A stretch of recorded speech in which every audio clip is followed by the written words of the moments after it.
A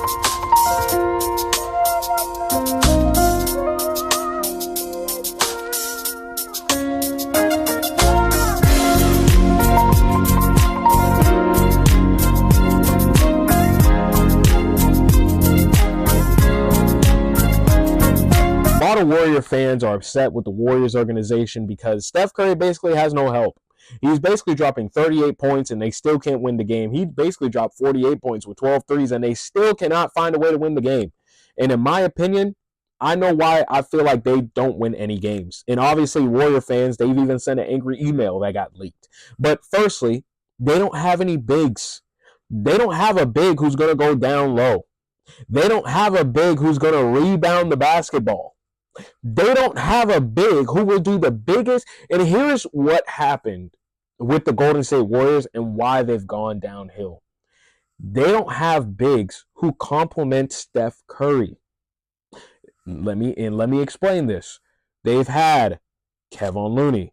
They've had Andrew Bogut. They've had JaVale McGee. They've had Zaza Pachulia. You know why they were so successful? Was because Zaza Pachulia, Andrew Bogut, Kevin Looney, JaVale McGee, they were willing to go down low in the post. They were willing to rebound the basketball. But the main thing that helped them out so much was they were willing to set screens.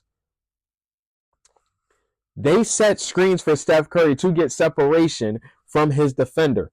So when Steph Curry is running around the court 3 or 4 times, they knew that Zaza Pachulia, Andrew Bogut, JaVale McGee, Kevin Looney, they knew that they were going to set a good screen and that Curry was going to be able to get the shot off. Curry basically can't get no good screens. He can't, especially without Draymond. Draymond is the only person who can set him a valuable screen. Everybody else, they can't do it. They're either too small or they don't have enough body weight to set a good screen. Because when I'm talking about Andrew Bogut, all those big men that will set the screen, I'm talking you had the fear of them knocking you down. That was that fear. They don't have that no more on that team. The second reason, their second option, which people say is his name is Jamisha Butler. He is not playing like a second option, which I have been saying.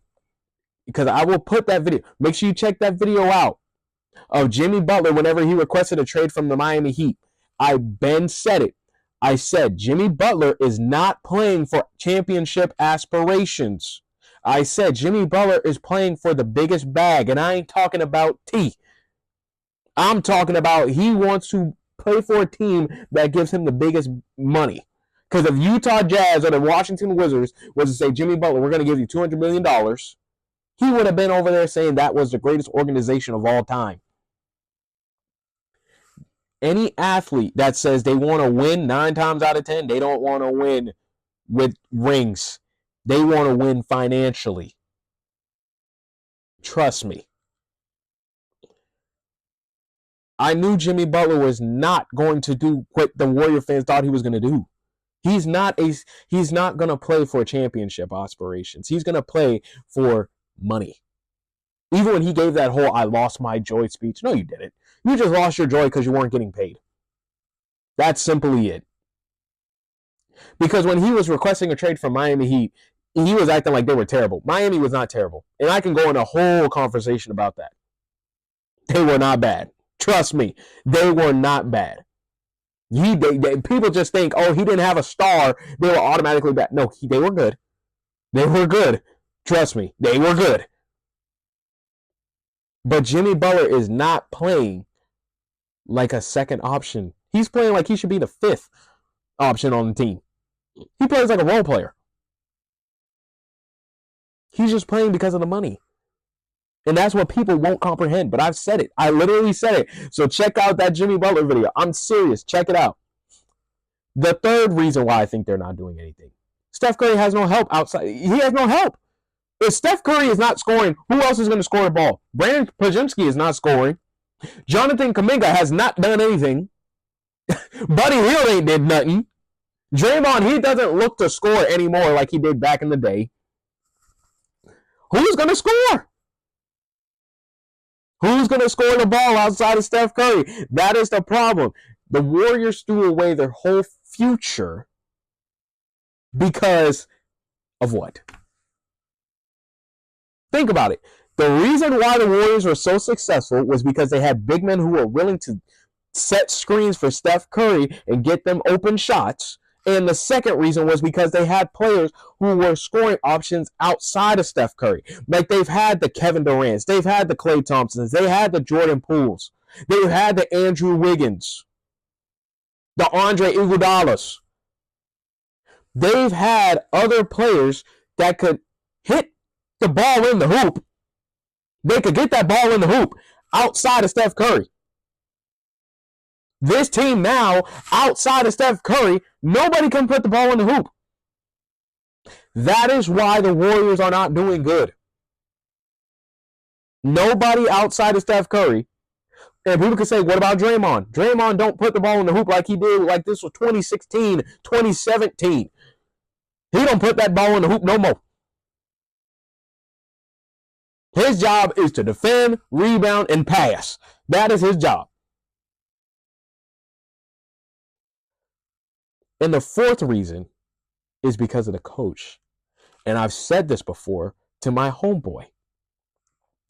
Steve Kerr did not build the Warriors. Let that part settle in for people. Steve Kerr never built the Warriors. This is what Steve Kerr did. He just took a finished product and made it look way better than the person who created the product, who created it. That's like Mark Jackson is that person in a group project who did all of the work. Steve Kerr just came in and said, yeah, we did the work. Or I did all the work. And he's getting an A for the project. And it's like, you didn't do nothing. He didn't. He didn't. Mark Jackson built that team. It's just that Steve Kerr came in when that team was already built and was already set. And they just skyrocketed. Because Steve Kerr, he's kept the same philosophy since I don't know how long. Because he's always kept playing Steph Curry over and over and over. He always plays older guy. Even in the Olympics, people were complaining about his coaching style because he would never play Jason Tatum. And that just came off of the championship at that time. But he'll overplay Braun, Curry, Durant. Like he'll overplay the older guys, but he never played the young guys. I've been said this. Steve Kerr is not. He's a successful, accomplished coaching in winning. He's good coaching in winning, but when it comes to developing a scheme, when it comes to developing players, he's not good. He's not good. When it comes to player development, Steve Kerr is not a good coach because you know why? He came into a team, into a system that was already good and set. So it's like he barely had to work. So then when he has to work now, he don't know what to do because he never had to work hard before because his team was already set. That is why I think the Warriors are struggling. That's why. They don't get any bigs. They have nobody to score the ball outside of Curry. And that Jamisha Butler ain't looking to put the ball in the hoop. And Steve Kerr, he's not that good of a coach that people think he is. He's just a very successful winning coach. That is it. But let me know what y'all think about this in the comments. So make sure you like, comment, share, and subscribe, and I'll have more videos out there for you.